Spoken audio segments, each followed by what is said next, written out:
అన్నికి ములు ముదర్ కారణంగా నేనే ఉండేదానించి అన్నిని నేను డీటెయిల్ కొదవ గురుని నుంచి నా ప్రభావాన్ని నా పెరుమణిని అనగా నా తొడకం దేంటే అన్నికి ఆదిక మూల కారణంగా నేను ఉండేదానించి నాకు వెనగనే అన్ని తోండ్రిందానించి నాలోండే అన్ని తోండ్రిందానించి నాకు వచ్చి కొదవ దీనించి నన్ను పற்றி చెప్పిందుకు వెళ్ళవదు నా ప్రభావాన్ని ముழுமைగా మహర్షిలో సురగణాల్లో చెప్పిందుకు వెళ్ళవదు అటని చెప్పేది. మహర్షిలు సురగణాలు దేవరుల నుంచే ముழுமைగా చెప్పింది వెళ్ళవదు అంటే మనంతా ఏం మాత్రం అనేదాన్ని పురించుకోలే అనేది. అది తవిర అర్జునుడు వచ్చి దేనికి వీళ్ళతోనే కృష్ణుడితోనే అడగాలే వేరే దోరతోనే ఈ టీచింగ్ అడగాల్సిందిగా అటని చెప్పేది. ఆ దేవుండేని దీన్ని చెప్పేది వాళ్ళకి ఆ ముಳುసుని తెలుసును అనే దానించి వాళ్ళే చెప్పిందుకు వెళ్ళవును. அடுத்து யோமாம் ఫస్ట్ లైన్ 3வது శ్లోకాల్లో ఈశ్వర స్వరూపాన్ని మొదటి లైన్ లో చెప్పి దానిடைய பலனை அடுத்த லைன்ல చెప్పారు. அதாவது ஈஸ்வர ஸ்வரூபம் అనేప్పటికి பராபிரகிருதி அபராபிரகிருதி, அதாவது சகுண ஈஸ்வரன் నిర్గుణ మ్యాటర్ గాని కాన్షియస్నెస్ గాని రెండు గాని ఆ బ్రహ్మం గాని మాయాశక్తి గాని వాండే ఉన్నాండు అనేదాన్ని చెప్పి అదే మాం అంటే ఎన్నై ఎట్టా అజం అనాది అంటే వాటికి పిరప్పు అనేది. అజం అంటే పిరపట్రవన్, అనాది అంటే వాటికి తొడకం అనేది లేదు. దోరికి తొడక లేదో వాటికి పిరప్పు అనేది ఎక్కడ ఉండబోతుంది. దానిచ్చి వాడు అట్ట ఉండేవాడిని లోక మహేశ్వరం, ఈ ఉలగానికేని మహేశ్వరన్గా ఉండేవాడు. ఈశ్వరన్ అంటేనే అన్నిని తన వసాల తన కట్టులో పెట్టుకునేవాడు, మహా ఈశ్వరన్ విండు అట్ట ఉండేవాడిని. అట్ట అనేప్పటికి అన్నికి ఈశ్వరన్ అనేప్పటికి అన్నికి తొడకం అన్ని ఇరుపు ఉణర్వుని ఇచ్చి ఆధారంగా అధిష్టానంగా ఉండుకుని అన్నిని తోట్ర మాత్రంగా విడంగా పెట్టేయండి.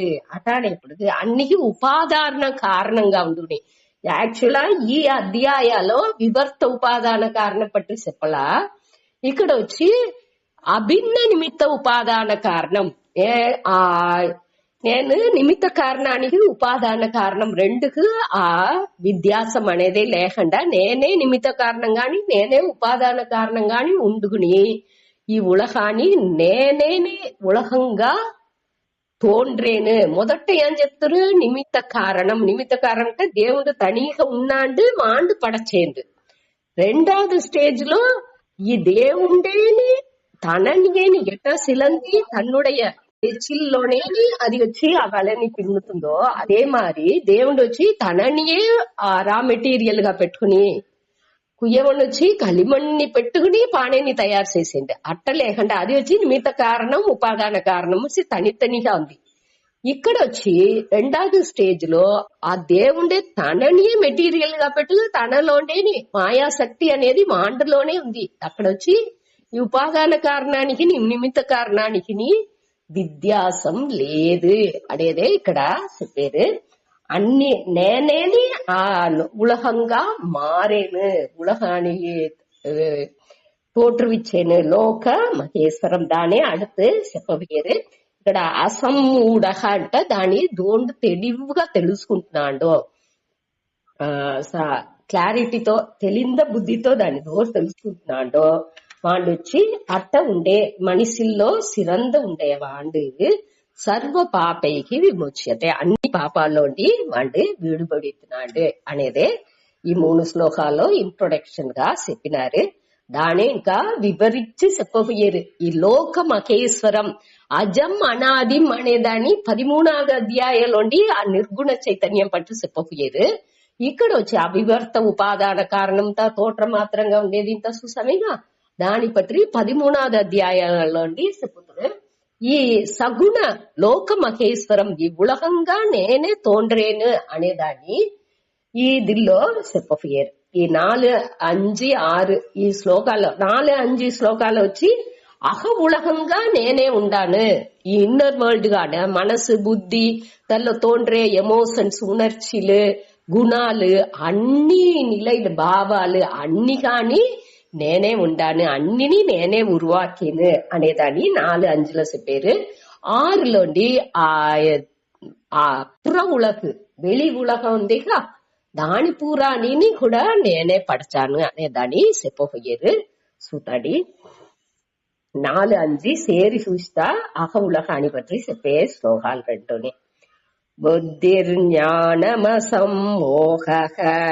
క్షమా సత్యం దమః సమః సుఖం దుఃఖం భవో భావః భయం చాభయమేవ చ అహింసా సమతా తుష్టిః తపోదానం యశో యశః భవంతి భావా భూతానాం మత్త ఏవ పృథక్ విదాః.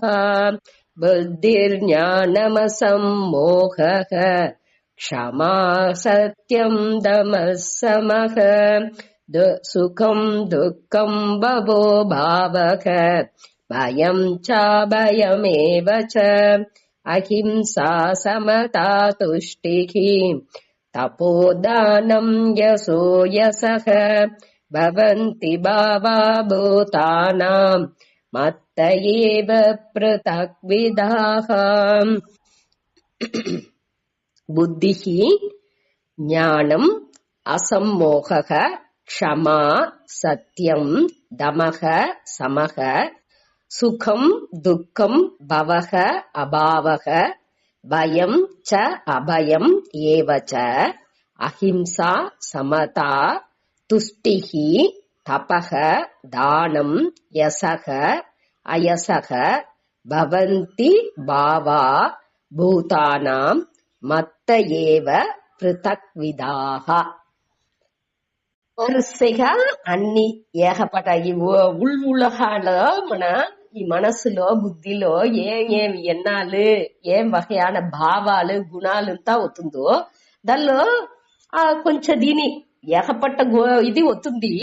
దానిలో కొంచెం దీని ఇక్కడ చెప్పిండారు.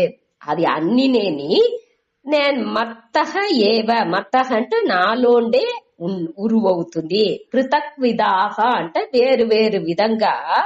పృథక్ విదాహ భావాహ భావాహ అంటే భావనలు వేరే వేరే విధంగా నాలోండే అన్నిని ఉరువవుతుంది. ఆ భూతానం అంటే అన్ని జీవరాశులకి ఈ భావాలు విధమైన భావాలు అన్నినేని నాలోండే ఉరువవుతుంది అట అనేసి చెప్పారు. చూడాలి బుద్ధి ఇక్కడ బుద్ధి అంటే அதாவது சூக்ஷ்மார்த்த ஞான சாமர்த்தியம். சூக்ஷ்மார்த்த ஞான சாமர்த்தியம் அதாவது సూక్ష్మ అర్థ అంటే సూక్ష్మం అంటే నున్నియ వద్దు నుణుక్కంగా ఉండే విషయాల్ని కూడా పురించుకునే ఆ శక్తి అదే ఇక్కడ బుద్ధి అట అనేసి చెప్తాం. ఈ నున్నియ కర్తుకల్ని కూడా నునుకవేని కర్తులని కూడా బాగా పురించుకునే శక్తి ఏది ఉందో అదే ఆ నున్నియ ఎన్నాలు పొరుட்கள் దీని అన్నినేని అరించుకునే ఆ మనసునుடைய ఆట్రల్ ఆ శక్తియే మన వచ్చి బుద్ధి అట అని చెప్పేము. ఆ బుద్ధి దోరుకుందో వాడిని మన బుద్ధిశాలి బుద్ధిమాన్ అట అని చెప్పేము. ఈ ఇక్కడ వచ్చి ఆ అట్ట ఉండే మనిషి ఆ బుద్ధి ఉండే మనిషి వాళ్ళని ఇక్కడ చెప్పారు. ఆ బుద్ధి అనే ఆ శక్తి ఆ పవర్ మనకు ரோக ఇంటెలిజెన్స్ చెప్తావేగా ఆ ఇంటెలిజెన్స్ అదాவது అందరికీ బుద్ధి ఉన్ను కావంటే ఈ బుద్ధిశాలి అనేవాడు నునుక్కంగా ఇంకా బాగా దాన్ని పురించుకును అదే విద్యాసం. బుద్ధి అనేది అందరికి ఉండనే చేస్తును కంటే ఈ బుద్ధిశాలి అనేమాంటి ఏం విద్యాసం అందరికనే బుద్ధి ఉంటే అందరినీ బుద్ధిశాలి అని చెప్పాల్సిందేగా. అంటే వీటికి వచ్చి సామర్థ్యంగా అన్నిని పురించుకునే గ్రహించుకునే ఆ తన్మై ఉంది. ఆ నుండి విషయాల్ని కూడా కర్తలాని కూడా పురించుకునే ఆట్రల్ వాటికి ఉంది. అట్ట ఉండేవాళ్ళు ఇప్పుడు మన ఎన్నో సైంటిస్టులు అందరినీ చెప్పేమేగా ఏ రామానుజర్ గణిత మేధలు అట్ట మరి ఉండే వాళ్ళని ఆ చిన్న నుణుక్కంగా ఉండే విషయాల్ని కూడా వాళ్ళు క్లియరా వాళ్ళకి పురించేస్తుంది. అట్ట ఉండే వాళ్ళే బుద్ధిశాలిలు. ఆ దాన్ని ఇక్కడ బుద్ధికి అట అనేది. అది ఎక్కువ అవుతుంది, నాలోండే అవుతుంది అట అనేసి కడేస్తా చెప్పి ముడిచేరు. సరే బుద్ధి அடுத்து జ్ఞానం. జ్ఞానం అంటే ఏమి? அறிவு, నాలెడ్జ్ అని చెప్పేమేగా. ఆ ఆత్మ జ్ఞానం, తత్వ జ్ఞానం అంటే అడిస్తా చెప్పేమేగా. దేని పట్టియ ఒక அறிவு ఉందో అన్ని నేని జ్ఞానం అనేదిలో వచ్చును. ఈ జ్ఞానం ఎక్కువ అవుతుంది, అదిని దేవుడితోండే అవుతుంది. அடுத்து అసమ్మోహక బుద్ధి జ్ఞానం అసమ్మోహక. ఇదే మన దీని ముందాతిథిలో అసమ్మూఢక అని చూసాము. ఇక్కడ అసమ్మోహక. ఆ మోహం ఉండేదానిచ్చి మూఢన వేండు వండు. ఆ మోహం అంటే మదిమయకం అని అర్థం. ఇక్కడ అసమ్మోహక అనేప్పటికి ఆ మదిమయకం లేనివాడు, బుద్ధి తెలివుగా ఉండేవాడు. ఆ తెలివునే ఇక్కడ చెప్పారు. ఆ మదిమయకం లేకుండా ఏం అరించగలనో ఆ విషయాలని చూసేప్పటికి, దాన్ని ఫేస్ చేసేప్పటికి వివేకంతో దానిలో సేల్ చేసే తన్మై ఉండేవాడు. ఆ మదిమయకం లేకుండా, కుழப்பம் ఎదినే లేకుండా బుద్ధి తెలివి ఉండేదానించి, ఆ జ్ఞానం అన్ని వాడికి ఉండేదానించి వాడొచ్చి ఎట్టా బిహేవ్ చేసిన ఏ ఒక செயல் నడుతుంది అంటే అప్పుడు వివేకంతోని ఈ తావులో ఇట్టనే నడుచుకోలే అనేదాన్ని పురించి నడుచుకున్న. అదే వాటవాండే ఇక్కడ అసమ్మోహక, మదిమయకం ఎదినే లేకుండా తెలివితో ఉండేవాడు అని అర్థం. అసమ్మోహక. క్షమ. క్షమ అంటే பொறுமைன்னு అర్థం. அதாவது ఏ ఇది ఉంటున్నాலும் మన ఏమి దొరనా బాగా చెప్పుతున్నాను, లేకపోతే ఖండించి చెప్పుతున్నాను, ఏది ఉంటున్నాను దొరనా మనని తిట్టుతున్నాలు సరి, కొట్టుతనాలు ఫిజికల్ గా ఏదైనా ప్రச்சனை వచ్చినాలు సరి, వాక్లో వచ్చినాలు సరి, మనసలవులు వచ్చినారు, ఎట్టా మారి ప్రச்சனை వచ్చినాலும் దాని అన్నిని పొరుமைగా దాని వాళ్ళు ఏత్తుకునేది. ఆ తన్మై మనసులో ఏ విధ చలన లేకుండా దాన్ని ఏత్తుకునే తన్మై, పొరుமைగా ఏత్తుకునే తన్మై ఉండేదే క్షమ అట అనేసి చెప్పారు. ఆ క్షమ అదిని నాతోండే అవుతుంది అనే దానికోసం క్షమ అనేది. ఇక్కడ వచ్చి మనం ఏం చూసినాము? మోట బుద్ధి, அடுத்து జ్ఞానం, అసమ్మోహక, క్షమ, அடுத்து సత్యం. సత్యం అంటే యథా దృష్టం, యథా శ్రుతం, యథా జ్ఞాతం, తథా వాక్. అదావది యథా దృష్టం, ఎట్టా మనం చూసేమో ఒక విషయాన్ని ఎట్టా చూసినామో, యథా శ్రుతం ఎట్టా విన్నామో, యథా జ్ఞాతం ఎట్టా మన దాన్ని అరించుకున్నామో, తథా అది మారి వాక్ దాన్ని చెప్పేది. అదే సత్యం అనేది. ఎట్టా మన ఒక పొరుల్ని చూసేము, ఎట్టా వినేము, దాన్ని బట్టి దోరణ చెప్పేప్పుడు దాన్ని వినేము అనగా ఎట్టా అరించుకుంటున్నాము, పురించుకుంటున్నాము, అదే మారి వార్తలో దాన్ని యథార్థంగా చెప్పేది. ఆ తథా వాక్, అదే మారి వాక్ ఉండేది వచ్చి సత్యం. ఆ ఉண்மைని ఉண்மைగా చూసి చెప్పేది. ఇంకొకరు తెలుసుకుందు కోసం దాన్ని ఉండేది ఉల్లది ఉల్లవారే చెప్పేది వచ్చి సత్యం. అదే సత్యం అనేది. அடுத்து దమహ. దమహ అంటే మనం ఏற்கனவே చూసింటాము సమాధమ అనేది. దాని దమహ అంటే ఇంద్రియங்களுடைய ఆ వశப்படுతే ఆ తన్మై. పురాలో బయట ఉండే పులన్கள் వచ్చి పులన్களన్నీ కట్టుపడుతేది. దేని పెట్టి కట్టుపడితేమో ఈ మనసు పెట్టే కట్టుపడితేమో. ఈ మనసునుடைய శక్తిని పెట్టి ఈ పులన్లాన్ని మన వశப்படுத்தேமோ. అదే దమహ. ఆ మనసునుடைய పవర్, శక్తి. ఆ మన ఏற்கனவே రథ కర్పణంత చూసిండావు, కఠోపనిషత్తులో ఉంది అటన్సి. ఆ రథాలో గుర్రాలన్నీ పులన్లు అంటే ఈ మనసు వచ్చి కడివాళం. ఆ కడివాళాన్ని బట్టి గుర్రాన్ని అన్నిని మన అడకాచు అటన్సిత దాలో చూసిండాము. అదే మరి ఇక్కడ ఆ దమహ అనేప్పటికి అన్నినేని మన కంట్రోల్కు ఆ మనసునుடைய శక్తిని పెట్టి ఈ పులన్లని అన్నిని వశப்படுతేది అదే దమహ. அடுத்து సమహ అంటే మనసునుடைய వశப்படுతేది, మనసుని వశப்படுతేది. మొదట వచ్చి మనసునుடைய ఈ పులన్கள் వచ్చి బయట విషయాన్ని పోకుండా పులన్లని బట్టే కట్టుపడుతుందలేదు, మనసుని బట్టే పులన్లని మనసునుடைய ఆ పవర్ ని బట్టే పులన్లని కట్టుపడుతుంది వెళ్ళవును. అదే మరి సమహ అనేప్పటికీ మనసుని తన వశాలో పెట్టుకునేది, ఆ ఒక బ్యాలెన్స్ లో పెట్టుకునేది. దాని వేరే వేరే సింధనీళ్ళు పోకుండా ఒరుముగపడితే ఏ లక్ష్యమో మనం ఎంచేమో దాని నోకి మనసుని పెట్టుకునేది వచ్చి సమహ. அடுத்து సుఖం. సుఖం అనేది మన అందరికీ తెలిసిన ఒక మన విరింబిది అటంచేప్పుడుకో లేకపోతే మన ఎంచింది నడిసేప్పుడుకో అది అట్ట అవాల ఒక మనసుకు ఒక తృప్తి ఒక సంతోషం అవుతుంది, ఇక దానే సుఖం అటానేమో. அடுத்து దుఃఖం అనేప్పటికి అటు నడానప్పటికి మనసు వచ్చి వర్తపడుతుంది, దానే దుఃఖం చెప్పేము. அடுத்து భవహ. భవహ అంటే பிறப்புன்னு అర్థం. அதாவது ஆரிஜின் ఏ దిల్లోండి ఏ ఎన్నాళ్ళోండి ఏ ఉణర్వులోండి అది అన్ని తోండుతుంది అనేది, అన్ని ఈ ఉణర్వులు ఎన్నాళ్ళు అన్ని ఎక్కువండి తోండుతుంది. ఆ బర్త్ పిరప్పు అనేదే ఈ భవహ అనేది. అభావహ అంటే దానిuடைய ఆ ఒకటి ఎన్నాళ్ళు ఒకటి లేకుండా పోయేది, అన్ని నేని కరంజిపోయే ఆ తన్మై అది వచ్చి లేకుండా పోయేది అభావహ. భవహ అంటే అది వచ్చేది, అది వచ్చి మన తోట్రానికి వచ్చేది పిరప్పు, అది వచ్చి మనకు తోట్రానికి కన్నుకు తెలుస్తుంది.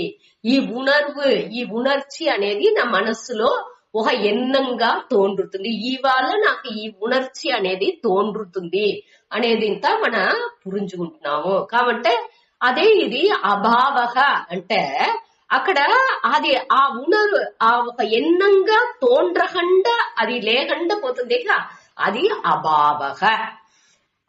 అది వచ్చి వచ్చి వచ్చి పోతుంది. ఒకవేళ ఆ ఎన్నం అది తోండ్రుతుంది, ఈ ఉణర్వులు అన్ని ఇప్పుడు ఇవాళ చూసామేక ఈ బుద్ధి జ్ఞానం అసమోహక క్షమ సత్యం సమ దమ సుఖం దుఃఖం ఇది అన్నినేని మనసులో ఒకవేళ ఒక ఎన్నంగానే అన్నినే అవుతుంది, ఆ ఎన్నంగా వస్తుంది అని ఒకవేళ అది లేకుండా సకావుతుంది, దానే ఇక్కడ భవహ అభావహ అటాడిసిత చెప్పేరు.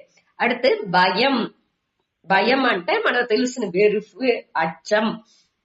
ఆ వెరుపు దేనికోసం వస్తుంది, ఏది మన ఎంచేమో అది నడాకుండా సకాఫను ఒక ఎదురుబార్పు ఉంది, ఆ ఎదురుబార్పు ఉన్నప్పుడు అది ఆ ఎదురుబార్పు వచ్చి నడాకంట పోతుంది అనేటి ఒక సిచ్యువేషన్ ఒక సూళ్ళులే వచ్చేప్పుడు వెరుపు అనేది అయ్యో ఏమవునో ఎక్కడ అవునో ఇది నడిచి రావాలనే అనే ఆ వెరుపు అని మనకు వచ్చుతుంది. అది భయం. అదేది అభయం దానికి ఆపోజిట్, అది వెరుపు లేకుండా ఉండే తన్మై. అన్ని నేని ఎన్నాలోనే అవుతుంది అనేదాన్ని మన బాగా పురించుకోలే. ఇది అన్ని నేని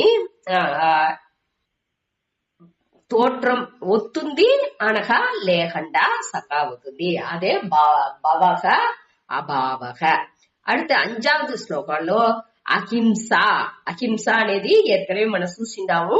మన ఈ ఉడల్లోనో మనసులో మూలంగా వాక్లోనో ఇంకొకరు తుంబం చెయ్యకుండా తుంగుర్తకుండా ఉండేదే అహింసై. ఇంకొకటిని ఏ విధాలోని తుంబం ఇయ్యకుండా మనసునాలో వాక్నాల్లో లేకపోతే ఒళ్ళుతోనో ఏ విధ తుంబని ఇయ్యకుండా ఉండేదే అహింస తుంగుర్తామై. அடுத்து సమత. సమత అంటే సమనిలై, ఈక్వానిమిటీ అనేవి మనసులో శాంతి அமைதிలో ఉండేది, అదే సమత. அடுத்து తుష్టిహి. తుష్టిహి అంటే ఆ తృప్తి ఆ కంటెంట్మెంట్ మనసులో నేను ఆ పూర్ణాల నాకొచ్చి అన్ని తగిలి ఎనఫ్ నాకు పోదుమనే அளவுக்கு నా మనసు ఉంది அமைதிతోని ఆ పోదుం ఆ పూర్ణత్వాల ఉంటేనే నా సాను అనే ఆ తన్మై మనసు ఉంటేనే మనకొచ్చి అతృప్తి అనేది వచ్చును. అది లేకుండా ఉండేదాకా ఏదిన్నా అదే ముందరనే చూసిందాము ఆ ఎట్ట తంబురా ఆ డైన్ డైన్సి ఆ సాపాసా వినుకుంటా ఉండట్టుగా ఆ మ్యూజిక్ అదిలో ఆ ఇన్స్ట్రుమెంట్ పెట్టుకుని ఎట్టా సాపాసా ఆ సౌండ్ ఆ బేస్ అడిப்படைలో అది వచ్చి వినుకుంటా ఉందో అది మారి మన మనసులో ఏంటి నాకు కావలే అట అడిసి ఏవాల ఒక அதிருப்தி அற்ற தன்மை ఉన్నదింటే ఏదిన్నా ఒకట్ల పోయి అది మాటును ఒకటినే ప్రశ్న ఉండదు ఏది ప్రశ్న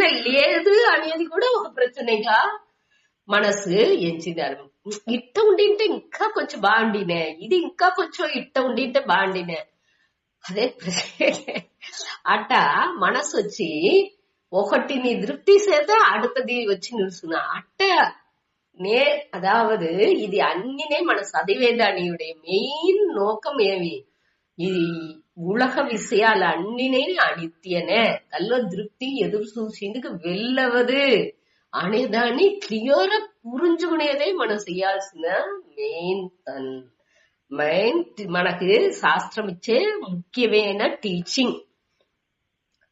ఇది అన్ని నిలలేదు అనే దాన్ని పురించుకుని దాని విషయాలు ఉడిసి మనం ఎట్టా ఉండాలి మన దృప్తిలో ఉండుకోలే అది ఉడిసి దీని నుంచి ఏదన్నా చేసి ఈ దృప్తిని ఎత్తుకొచ్చి రావాలని మనం ముయற்சி చేసినామంటే ఒక్కనాడు మన నుంచి అదిని అடைஞ்சிందుకే వెళ్ళవదు. ముழுமையான పెర్ఫెక్షన్ ఆ ముழுமையான అపూర్ణత్వం అనేది నేను ముయற்சி చేసి అడంచబోయేను అటాని ఎంచినామంటే అది ఏ కాలాన్ని ఎన్ని జన్మ అవుతున్నాலும் ఎన్ని జ్ఞానిగా ఉంటున్నాலும் దాన్ని అడంచేందుకు వెళ్ళవదు. ఎంత పెద్ద జ్ఞానిగా ఉంటున్నాலும் మాండుతోని కొర చూసేదే ఈ ఉలహనుடைய నేచర్ అనిచ్చి అది వచ్చి అది వాటికి అన్ని ఉన్ను దానియుடைய నేచర్ ని పురించుకుని మన అనిత్యతన్మైని పురించుకుని దానిలోంటి విలగి మన దృప్తిలోనే ఉండే ఆ పళకాన్ని ఆ అభ్యాసాన్ని ఎత్తుకురావలే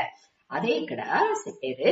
అదే తుష్టికి அடுத்து ఆ దృప్తిలో ఆ ఎన్నం ఆ తిరివి అపూర్ణత్వాలో ఉండే తన్మైని ఎత్తుకొచ్చిరావలే. ఆత్మన్ ఏవాత్మనా తుష్టగత చూసావిగా.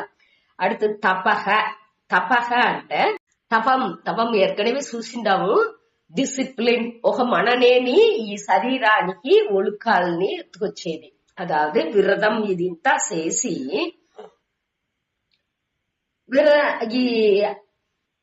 ఒక మననేని ఈ ఒళ్ళుకు కష్ట ఇచ్చేది మన ఆకపూర్వంగా ఈ స్పిరిచువల్ గా మనం గ్రో అవ్వేదానికి ఆన్మీకంగా ఒక వளர்ச்சி వచ్చేదానికి మననేని మన ఈ ఒళ్ళుకు మనస్సుకు అన్నికినేని మననేని సిల కష్టాల్ని ఆకపూర్వమేని కష్టాల్ని ఇచ్చుకునేది తెలిసే ఇచ్చేది. మనకు తెలుసును ఆకలి కంటుంది తెలుతుంది అన్ని తెలుతనాలు ఆ విరదం అనేది దేని ఎత్తుకుంటున్నాము అప్పుడు మనకు మనసులో ఒక ఒరుమైపాడు అనేది వచ్చును. தேவலேகண்டா అన్నిని కావలే అన్ని తమిళి రావలే అనే ఆ గ్యాప్గాలంతా కొంచెం గాని మారింది ఆరంభించును. దానికే ఈ తపస్సు అనేదే మన ఈ పులన్లాని మన కట్టుకు వసానికి ఎత్తుకొచ్చేదానికే ఈ తపస్సుంతా చేసేది. అట్ట చెయ్యంగానే ఈ ఒళ్ళు వచ్చి ఒక సీరుకి ఒక పక్వానికి వచ్చును. దానికే ఈ విరదం అన్నినేని మన చేసేది. జపాలు ఇదంతా చేసేవి ఇంకా ఆ ధ్యానం అది అన్నినేని తపస్సులోనే వచ్చు. అన్ని వகையான దవాళ్ళు అన్ని నేసేది పులన్లని తన వసాల పెట్టుకుని చేసే ఆ செயல்லన్నినేని తపస్సులో அடுத்து దానం అనేది వచ్చి ఇంకొకరికి ఇయ్యాలే అటనే ఎన్నంతో ఇచ్చేది. ఊరికే పేరు పుకళుకు అట్టమారి ఇయ్యకుండా ఆ స్వభావంగా నే ఇయ్యాలే అనే ఎన్నంతో ఇచ్చేది వచ్చి ఆ దానం. அடுத்து యసహ ధర్మ నిమిత్త కీర్తి. ధర్మ విషయాల్లో నేను ఏం చేసే ఆ దానించి ఆ కారణాన్నించి వచ్చే ధర్మ నిమిత్త కీర్తి. కీర్తి అంటే అదే యసహ అనేది. యసహ అంటే మంచి నడత నుంచి మనకు ఊరువాకే ధర్మ విషయంగా మన చేసేప్పుడు చెయ్యలు చేసేము దాని నుంచి వచ్చే పుగళ్ళు ఉందేగా దానే యసహ అట అని చెప్పేము. దానికి ఆపోజిట్ వచ్చి అయసహ. అయసహ అంటే ఇగళ్ళు ఇగల్చి నేమిక అధర్మ నిమిత్త కీర్తి వచ్చి అయసహ. అధర్మం చేసేప్పుడుకు మనకు వచ్చే ఇగల్చి తేవలేని ఇంత అని మనం చేసేప్పుడుకు వచ్చే ప్రచనని దానించి వచ్చే నిందై అని చెప్పేమి ఇంకొకరు మనని నెగటివ్ గా మాట్లాడేది. அடுத்து భూతానాం అహింస తుష్టికి తపక దానం యసక అయసక. ఇది అన్ని నేను ఇప్పుడు మన భావాలు అన్ని నేను చెప్తారు. அடுத்து కడేసి లైన్ లో భూతానాం అది ఎత్తుకోలే మొదట భూతానాం భావాహ.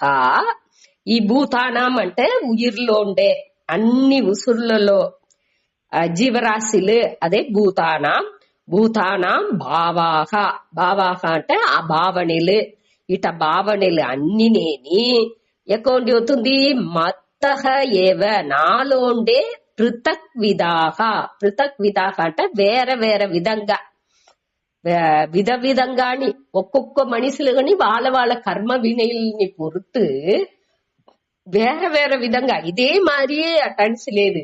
ఇదిలో వచ్చి కొంచెం ఏదో ఒక రెండు కొంచాని కోడిట్టు సూచించారు. ఇది మారి ఏకపట్ట విధమైన ఉణర్వులు మత్తహ ఏవ నాలో ఉండే భవంతి. భవతి అంటే ఉండాకుతుంది ఊరువవుతుంది అనేదాన్ని పురించుకోలే. అన్ని నేని నాలోండే ఈ అహ విషయాలు పూరానే నాతోండే ఉరువవుతుంది అనేదాన్ని తెలుసుకో అటనిసి ఇక్కడ చెప్పేది. அதாவது బయట ఉండే ఉలగం మట్టు లేదు మనుషులు మనసు రోగం ఉండే అన్ని విషయాలు కూడా దేవుడితో ఉంటే ఉరువవుతుంది అనేదాన్ని ఇక్కడ పర్టికులర్ గా చెప్పారు. ఈ మనసులోండి వచ్చే బుద్ధి అనేప్పటికీ ఏం చూసాము ఆ శక్తి ఆ సూక్ష్మంగా ఉణర్ందే ఆ శక్తి అన్నిని నునుక్కంగా పురించుకునే ఆ శక్తియే బుద్ధి శక్తి. అది జ్ఞానం అంటే அறிவு. అసమ్మోహ అంటే మదిమయకమற்ற தன்மை அதாவது தெளிவுగా புரிஞ்சுకునేది. அடுத்து క్షమ అంటే பொறுமை. సత్యం అంటే ఉண்மை. అదాది ఎట్టా చూసేమో ఎట్టా వినేమో ఎట్టా పురించుకుంటున్నామో దాని అట్టనే చెప్పేదే సత్యం. அடுத்து దమహ అంటే మనసునుடைய ఆ శక్తి. దాని అన్నిని కట్టుపడితే పులన్లన్నీ కట్టుపడితే శక్తియే ఈ దమహ. அடுத்து సమహ అనేప్పుడు మనసుని వశపడితే తన్మై. அடுத்து சுகம் అంటే இன்பம். அடுத்து துன்பம். பவக அபாவக. பவக అంటే దాని అన్ని ఉடைய పిరప్పు తోట్రం. அடுத்து అభావக అంటే దాని అన్ని లేకుండా ఉండేది. ఈ ఎన్నాళ్ళు ఎదినే థాట్లు అన్ని ఉరువేది అనగా అది అన్ని లేకుండా ఉండేది. భయం వెరుపు. అభయం వెరుపు లేని తన్మై. అహింస అంటే துன்புறுத்தாமை. సమత అంటే அமைதி మనదునుடைய அமைதி. తుష్టి అంటే తృప్తిగా ఉండేది. తపస్సు అంటే అన్ని నేని ఒక మన పురించి దాని ఆకపూర్వంగా కష్టాలు ఇచ్చేది. ఈ ఒళ్ళుకు మనసుగా అన్నికి నేని దేనించి దీన్ని చేసేము అటని పురించి దానికోసం మన వచ్చి బుద్ధిపూర్వంగా కష్టాలని ఇచ్చేది. మన ఒళ్ళుకు కష్టం ఇచ్చుకుంటాము. అదే తపస్సు. ఆ తపస్సు నుంచి మనకు వచ్చి అది వచ్చి కొడూరంగా ఉండకూడదు, రాక్షసులు చేసే తపస్ மாதிரி ఉండకూడదు. அதை வச்சு దేనికోసం మనవుடைய స్పిరిచువల్ ఆన్మీக వளர்ச்சிకి ఉండట్టుగా ఉండాలి. ఈ కష్టపడితేది వచ్చి మనం ఏర్కనవే దానిని చూసినాము బుద్ధర్ చెప్పేది, ఆ వీణని వద్దు టైట్ మురుకుతేనాలు వీణలోండి బాగా సర్దురాదు, అదే మరి వద్దు లూసా ఉడుతనాలు అది బాగా సర్దురాదు. అదే మరి ఈ తపస్సు అనేది కూడా మన ఒళ్ళు ఎంత తానుగుడు ఏమి ఆ తిరన్ని ఏమి అనేది ఇంత పురుంజుకు దాన్ని చెయ్యాలి అనేది ఇక్కడ అది గమనాల పెట్టుకు ఈ తపస్సు అనేది చూడాలి. அடுத்து தானம் అనేది వచ్చి ఇంకొకరికి ఇచ్చే స్వభావం, అది వచ్చి స్వభావంగా రావాల. ఊరికే ఏదో ఇంకొకరు మనని పుగழ்ந்துతురు దానికోసం ఇత్తాడి అనేట్టుగా పేరు చేసుకుని ఆయనకు దాన్ని తీసుకుని అట్టమారి లేకుండా ఆ స్వభావంగా అనేది ఇంకొకరు ఇయ్యాలే అనే ఎన్నంతో ఇచ్చేది అది దానం. యసహ అంటే ధర్మ నిమిత్త కీర్తికి, ధర్మం అదాది మంచి செயల్ని చేసేపుడుకు వచ్చే ఆ పుగళ్ అనగా. అయసహ అంటే అధర్మ செயல் తీమయని செயల్ని చేసేపుడుకు వచ్చే ఆ ఇహల్చి.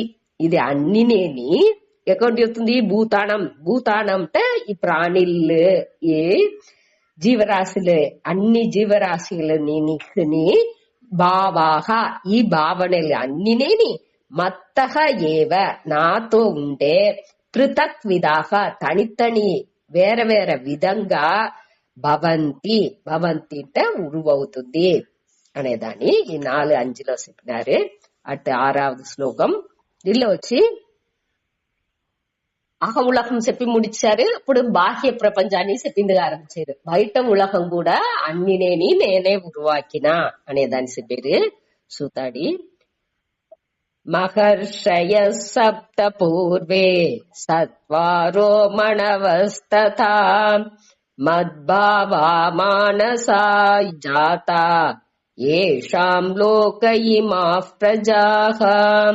మహర్షయ సప్త పూర్వే సత్వారో మణవస్తథా మద్భావా మానసా జాత ఏషాం లోక ఇమాః ప్రజాః. మహర్షయః సప్త పూర్వే సత్వారః మణవః తథా మద్భావాః మద్భావా మానసా జాతాః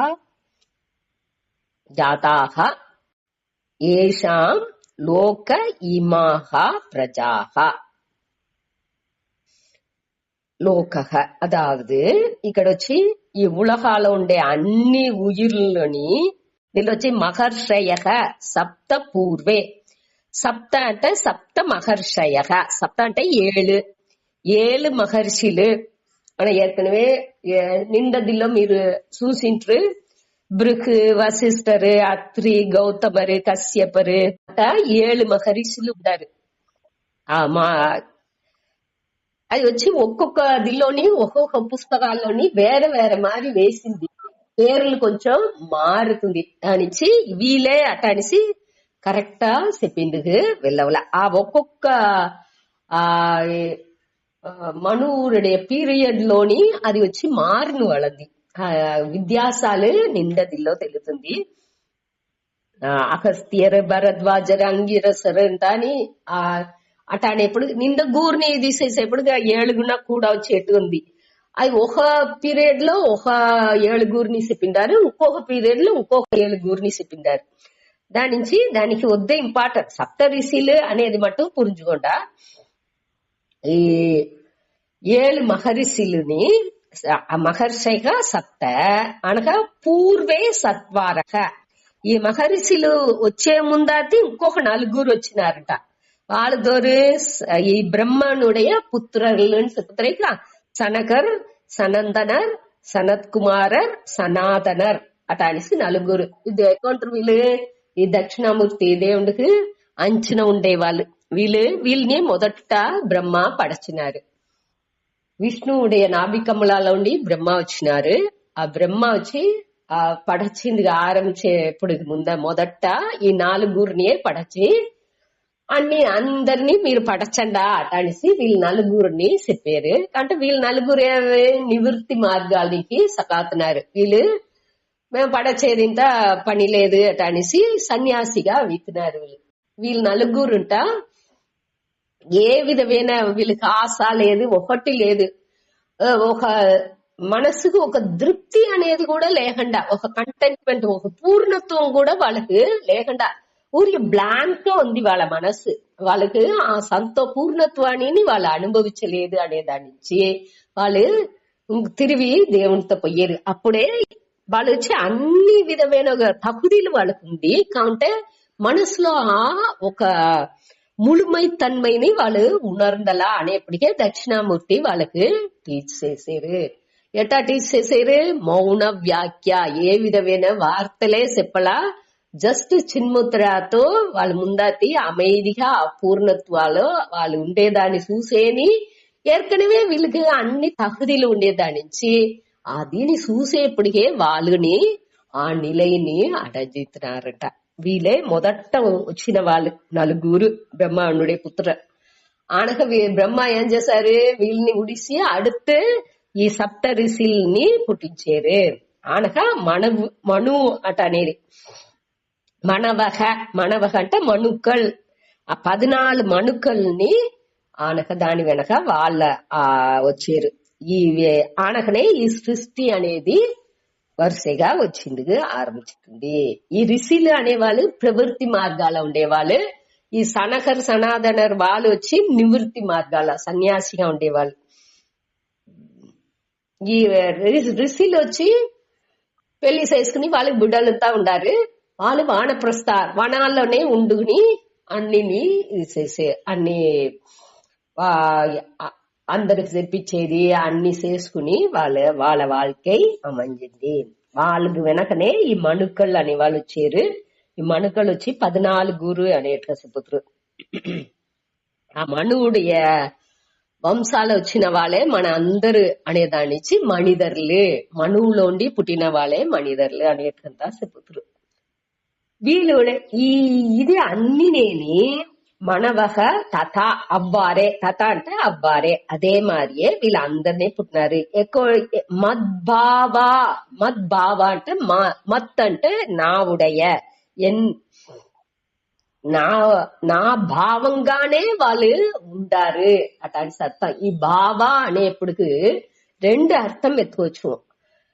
దేవుడుடைய భావనే కానీ ఆ బ్రహ్మంగానే వాళ్ళు ఉండినారు అనే అర్థం ఎత్తుకోవచ్చు.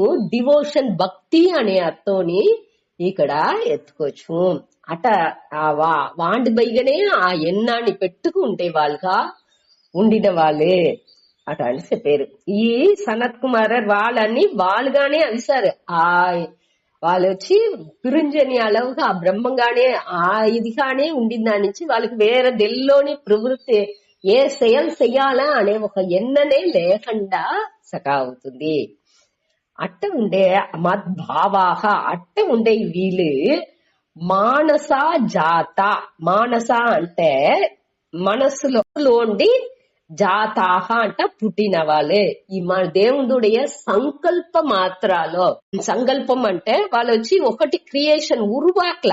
దేవుడు వచ్చి ఇప్పుడు ఎట్ట కుయవన్ పాణని ఉరువాకేండో అట్ట వీళ్ళని అందరినీ ఎన్న మాత్రాలనే అన్ని ఉరువాయిస్తుంది. అదేట వెళ్ళవును అంటే ఇప్పుడు మన కనవు ఉలకాని ఎత్తుంటా, ఆ కనవు ఉలకాలో మనం ఏం క్రియేట్ చేసామో, కొత్తగా ఏదైనా ఉరువాకినామా అక్కడ ఎన్నం మట్టునే అక్కడ అన్ని కాని అది కానే ఉరువవుతుంది. అదే మరి ఈ నన ఉలకం కూడా ఒక కణవే అనేదాన్ని మన టయాల్లో ఇప్పుడు ఈ కణవు సూతా ఉన్నప్పటికీ మనకి అది అన్ని ఉన్మై మారి తెలిసిన అది కణవు మారి మన విడిచిన వెనకనే అది కణవు అనేది బాగా పురుంజుకుంటున్నామే తప్పర ఆ కణవు సూతా ఉన్నప్పుడు అది అన్ని నిజం ముట్టిலும் கண்டிப்பா అది అన్నినే నిజంగానే మనకు తెలుసు. అది వచ్చి మనవుடைய ఎన్నం మాత్రమే అనేది అవాళ మనకు పురించదు. అక్కడ ఆవాళ దప్పి కావలే అంటే బయట ఉండి నీళ్ళు ఎత్తిపోయి తాగము. ఆ కణవులో ఉండే నీళ్లుని పోయి కణవులో ఉండే ఆ ఒళ్ళుతో కణవు మన ఈ బయట ఉండే ఒళ్ళుతో ఈ చెయ్యి పెట్టి ఎత్తి తాకి అట్టంతా చెయ్యింటున్నావి ఆ కణవులో ఏముందో దానే మన అనుభవించాము. అదే మరి ఇక్కడ వచ్చి మానస జాతాహ అంటే ఈ మనసునుடைய ఆற்றல் నుంచి మనసులో ఉండేని మనస అంటే మనదినాలేయే అని అర్థం. ఆ మనస్సుతోనేని జాతాహ అంటే వాళ్ళు అందరూ పుట్టినారే. వీళ్ళందరూ దోరు ఈ మణుకలు సప్త ఋషులు ఈ సత్వారక ఆ 4 సనకర్ సనంతనర్ వాళ్ళ ఆ 4 వీళ్ళందరినేని ఈ మన సంకల్ప మాత్రాలనేని అందరూ పుట్టితున్నారట. వాళ్ళు వచ్చి ఈ క్రియేషన్ అనేది ఇది నడాల కొదవంతా ఇదేమవుతుంది ఇక ఉరువవిందేక. ఇప్పుడు ఎగ్జాంపుల్స్ చూసామే కుయ్యవని ఎట్ట పాణ్యాన్ని ఉరువాకిండో అట్ట మాదిరింత ఇది మురైగా క్రియేషన్ పడైపు ఎట్టా అవుతుందో అది మారి లేకుండా మనసులో ఎన్నం మూలంగానే అన్నినే ఉరువాకితున్నాడు. బ్రహ్మ వచ్చి మన మానస పుత్రులే అందరినీ ఈ సనకర్ సనాదనర్ అనేది ఆ 4 அதே மாதிரி కొదవ గురుని వాళ్ళు ఒక అதாவது క్రియేషన్ అంటే ఇప్పుడు మన అమ్మ అయ్య సేరి ఆ బిడ్డ అనేది పుట్టుతుంది అట్లా ఆ యోనియుடைய ఆ సంబంధం అన్ని ఉంటేనే ఆ క్రియేషన్ అనేది నడుస్తుంది అనేది మన డే టు డే లో చూస్తా ఉంటాం வாழ்க்கைలో. కావంటే ఇది అన్నినేని సంకల్ప మాత్రాల్లో నడిచేది అనేదాన్ని మనం పురించుకోవాలి. బ్రహ్మ వచ్చి అన్ని సంకల్పాలోనేని అన్నిని పుట్టపెట్టారే అనేది ఇక్కడ విధ్యాసం. వాళ్ళ క్రియేషన్ మన ఇదే క్రియేషన్ పడైపుకుని ఉండే విధ్యాసం. ఇక్కడ వచ్చి దేవుడు వచ్చి తన మనసలవులోనే అన్నిని పుట్టపెట్టారు అనేది ఇక్కడ మనం పురించుకోవాలి. మహర్షయ సప్త మహర్షయ అని ఎత్తుకోవాలి. 7 మహర్షులు పూర్వే సత్వారహ. పూర్వే అంటే వాళ్ళకు ముందాతి పుట్టిన 4 దోరు సనగర్ సనద బ్రహ్మకుమారర్లు సనగర్ సనందన సనత్ కుమార సనాదనర్ వాళ్ళ 4 అనగా మనవహ 14 మణుక్కలు. వీళ్ళందరినేని మద్భావాహ అంటే నావుடைய భావనలోనే ఉండేవాళ్ళు. నా బైగనేని ఎన్నని పెట్టుకుండేవాళ్ళు. దాని నుంచి ఆ దేవుడికి ఉండే ఆటలు పూరాని వాళ్ళుకొని వాళ్ళు ఆ శక్తిని పూరా వీళ్ళతోని ఉండే. దానికి వాళ్ళని మహర్షులు అని చెప్పేము. ఋషులు దేనికోసం చెప్పేము వాళ్ళకి వీళ్ళుடைய అన్ని శక్తులను దేవుడుடைய అన్ని శక్తినేని వాళ్ళకు ఉంటుంది.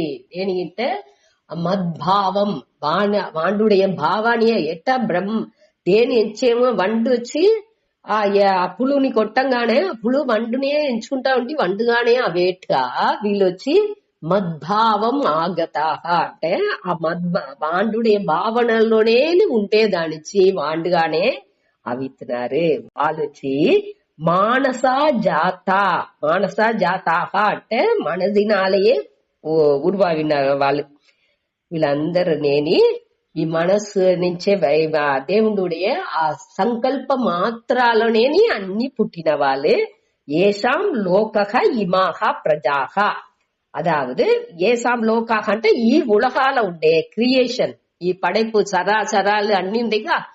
చరాచర అంటే నకందేది అనగా నకరకుండా ఉండేది అన్నినేని ఏవి ఈ ఉలహాలు ఉండే అన్ని జంతువులు రాయి అన్నినేని కొండ నీళ్ళు అన్నినేని చరాచరంగా ఉండే అన్నినేని ఏసాం లోకః అన్ని ఉలహాలు ఉండే అన్నినేని ఇమాహ ప్రజాహ ఈ ఉయిర్లు అసంజని అన్ని ఉయిర్లోని వీళ్ళతోండే వచ్చింది. దోరుతోండి ఈ మనవహ ఈ మహర్షయ సప్త మహర్షయగా వీళ్ళోండే వచ్చింది అట్లాంటి చెప్పారు. వీళ్ళొచ్చి మానస పుత్రులే. బ్రహ్మ ఆ దేవుడుடைய దేవుడిలోండి బ్రహ్మ వచ్చినారు. బ్రహ్మలోండి వీళ్ళు మానస పుత్రులుగా వచ్చినారు. మొదట సత్వార సనగాదిలు వచ్చారు, ఆన సప్త ఋషులు వచ్చారు, వాళ్ళోండి మనువులు వచ్చారు, వాళ్ళోండి పొదవ అన్ని ఇప్పుడు ఉండే అన్ని జనాలుని వచ్చినారు అనేది ఆర్డర్ అని ఇక్కడ చెప్పారు. అందరినేని నా మనస్సు మూలంగానే సంకల్ప మాత్రాలు వీళ్ళందరు పుట్టినారు అని వాళ్ళలోండి అన్ని క్రియేషన్ అనేది అన్ని వచ్చింది అనేదని చెప్పి ముడిచారు. సరే, ఇదే 6వ శ్లోకం. అన్ని அடுத்தது వచ్చి 7. ఏతాం విభూతిం యోగం చ మమ యో వేతి తత్పతః సోవికంపేన యోగేన యుజ్యతే నాత్ర సంశయః. ఏతాం విభూతిం యోగం చ మమ యో వేతి తత్పతః సోవికంపేన యోగేన యుజ్యతే నాత్ర సంశయః. ఏతాం విభూతిం యోగం చ మమ యః వేతి తత్వతః సః అవికంపేన యోగేన యుజ్యతే న అత్ర సంశయః. దోరు యః ఇక్కడ ఉంది మొదటి లైన్ లో నడువులో యః దోరు మమ మమ అంటే ఎన్నుடைய దోరు నావుடைய யோகம் யோகம் விபூதிஞ்ச ஏதாம் விபூதிம் யோகஞ்ச అదావది ఈ విభూతి పెరుమెలు అన్ని విభూతి ఇంకా చెప్పబోయేరు సురుకంగా మూట చెప్పినారు. ఇంకా అర్జునును ఒక కేள்వి అడగంగానే విరిచిని ఇంకా చెప్పబోయేరు ఆ విభూతిని యోగంచ. యోగం అనేప్పుడు ఇక్కడ ఏం ఎత్తుకోవాలంటే యోగం అనేది శక్తి, మాయా శక్తి అంటానేమి పొటెన్షియల్ గా. అదావది ఇప్పుడు విదై ఉంది, దానిలో ఆ మరం అనేది వచ్చి సూక్ష్మంగా ఆ శక్తి అన్ని అక్కడ మరంజి ఉంది. అది వెలిపట్టు వచ్చేది వచ్చి పెరుమై విభూతి. నాకు రోగ శక్తిగా ఉన్నప్పుడు దాని యోగం అనేము, అది వెలిపట్టు బయట వచ్చేప్పుడు అది దాని విభూతి అటానేము. అదే ఇక్కడ చెప్పేది దేవుడుடைய ఆ శక్తి మాయా శక్తి నుంచి ఏకపట్ట విషయాలు అతని నుంచి నడుతా ఉంది. ఈ ఉలగాలో నడిసేది పూరం ఆండుடைய మాయా శక్తి నుంచే. నిండేది వెళ్ళిపడుతుంది, నిండేది వెళ్ళిపడకుండా ఉంది. ఆ వెళ్ళిపడిందాని విభూతి అని చెప్పేము. వెళ్ళిపడకుండా రోగ దాని కారణంగా రోగం ఉందిగా, ఆ శక్తి వచ్చి వెళ్ళిపడకుండా అవ్యక్తంగా ఉందిగా, దాని వచ్చి యోగం అనేసి చెప్పాము.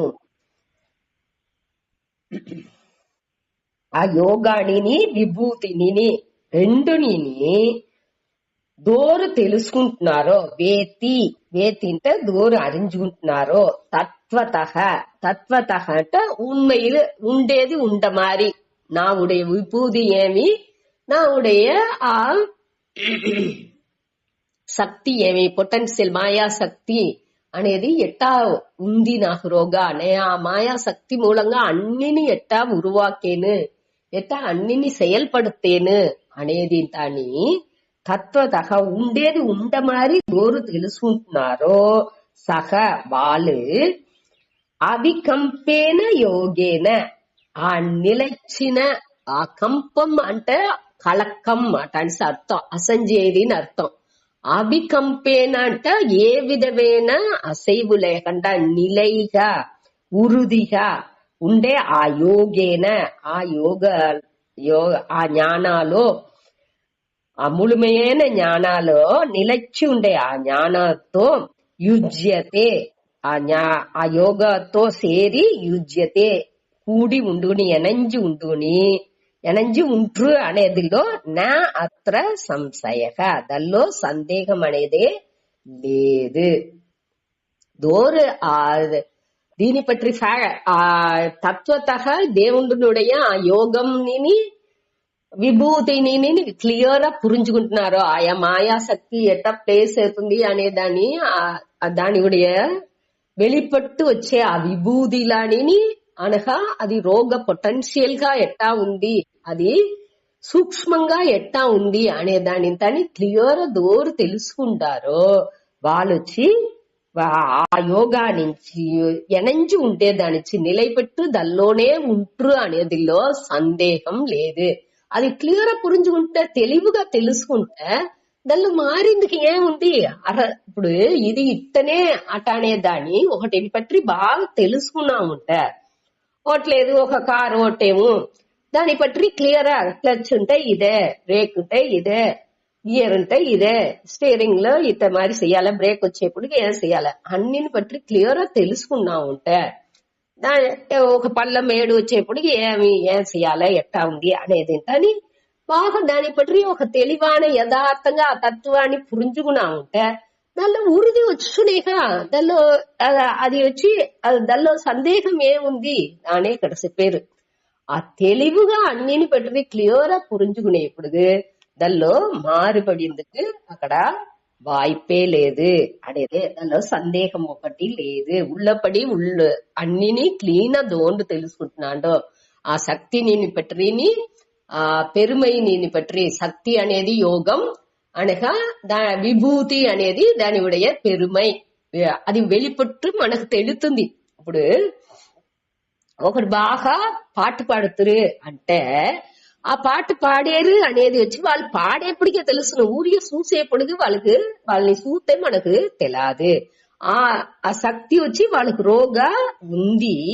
ఆ శక్తి వాళ్ళు పాడేప్పటికి బయట మనకు ఆ విభూతిగా ఆ పెరుమైగా వాళ్ళు వద్ది బాగా పాడుతారు అనేది ఎప్పుడు చెప్పేమో వాళ్ళు బాగా పాడేప్పటికి మనం దాన్ని విని పురించుకుంటున్నాము. అది వెళ్ళిపడేప్పటికి అది విభూతిగా అవుతుంది. దాని వరకు అది యోగంగా శక్తిగా మాయా శక్తిగా వాళ్ళకి రోగా ఉంది. ఈ ఈశ్వరునికి అదే మారి ఆ మాయా శక్తి అనేది పొటెన్షియల్ ఫామ్ లో ఏకపట్ట శక్తి ఉంది. అది తెలకుండా ఇప్పుడు మన వచ్చి మనకు తెలిసే శక్తియే ఈ విభూతిగా కొంచెం కొంచెం అక్కడక్కడ చెప్పి పెట్టిండారు. అది కొంచెమే చెప్పింది వీళ్ళది. అదే ఏకపట్టుంది. ఈ అధ్యాయం ముడించేప్పటికి స్వామి నిండా చెప్పునే వచ్చారు. నేనే విభూతిని ఏకపట్ట చెప్పి కడేస్తే అని చెప్పి ముడిచారు. నా నుంచి చెప్పింది లేదు, ఏకపట్ట ఉంది. అది చెప్పుతా ఉంటే పోతా ఉన్ను నే దీంతో నిలువుకునే కొంచెం చెప్పి నిలువుకునే అట అనేసి ముడిచారు. అట విభూతిలానే మన నుంచి ఫుల్లా చెప్పింది వెళ్ళవదు అట అనేప్పటికి ఆ పొటెన్షియల్ గా ఉండేది ఇంకా మన అరించుకోనిది ఏకపట్ట ఉంది అనేది మన తెలుసుకోలే. ఒకటి లేదు, ఒక్కొక్క విషయాన్ని ఎత్తుకుంటా. కన్ను ఎట్టా చూతుంది, నోరు ఎట్టా మాట్లాడుతుంది. ఇప్పుడు సైంటిస్ట్ ఎన్నో కండుపిడిచిండారు దానిలో. కాబట్టి అది వెళ్ళిపట్టు కొంచెమే తెలుతుందే తవిర ఇంకా దానిలో ఎన్నో నుణుకాలు తెలాల్సింది ఉంది. దాన్ని మన ఒక్కొక్క ఫీల్డ్ లోని మన దాన్ని పురించుకోవచ్చు. ఏకపట్ట విషయాలు ఒక్కొక్కటిలోని మరంజి ఉంది. అది పూరానే దేవుడుடைய ఆ మహిమయనే అనే దాన్ని పురించుకోలయ్యా. దేవుడుடைய ఆ యోగంతో మాయాశక్తి అవ్యక్తంగా ఉండే ఆ శక్తి అనే దాన్ని పురించుకోలే. వెళ్ళిపట్టు తెలిసేది విభూతి అనే దాన్ని పురించుకోలే. అది దూరం తెలుసుకుంటున్నారో వాళ్ళు ఆ దిల్లోండి అసంజహన్న నిలచి ఉంట్రు, దానిలో సందేహమే లేదు అనేదాన్ని పేరు. ఏతాం విభూతిం యోగం చ మమ யோ வேத்தி தத்வதஹ யஹ தோரு மம என்னுடைய ஏதாம் விபூதிம் யோகம் ச நாவுடைய విభూతిలాని యోగం చ ఈ మరంజి ఉండే ఆ శక్తిని దోరు తెలుసుకుంటున్నారా? వేతి తెలుసుకుంటున్నారా? ఎటా తెలుసుకుంటున్నారా? తత్వతః ఉండేది ఉండే మారేని అట్టనేని క్లియర్ గా తెలివిగా తెలుసుకుంటున్నారో వాళ్ళు సహ అవికంపేన యోగేన ఆ అసంజని ఆ యోగంతోడి నిలైపెట్టు ఎణంజి అట్టనే ఉంట్రు. వాళ్ళకి వచ్చి ఆ తత్వతః క్లియర్ గా తెలివిగా వాళ్ళు పురించుకున్నారంట. దానిలోండి వాళ్ళు మారరు. పురించుకునేదానే శ్రమ అనేది. ఆ పురించుకున్నా ఉంటే దానిలో వాళ్ళు నిలచి ఉంట్రు, దానిలో సందేహం లేదు. దానిచే ఈ ఈశ్వర స్వరూపాన్ని పట్టి ఆ జ్ఞానాన్ని పట్టి బాగా తెలుసుకోలే అనేసి దీని మూలంగా చెప్పారు. ఇదే ఈ శ్లోకం మూలంగా చెప్పారు. దీంతో ముడుచుకుంటాడు.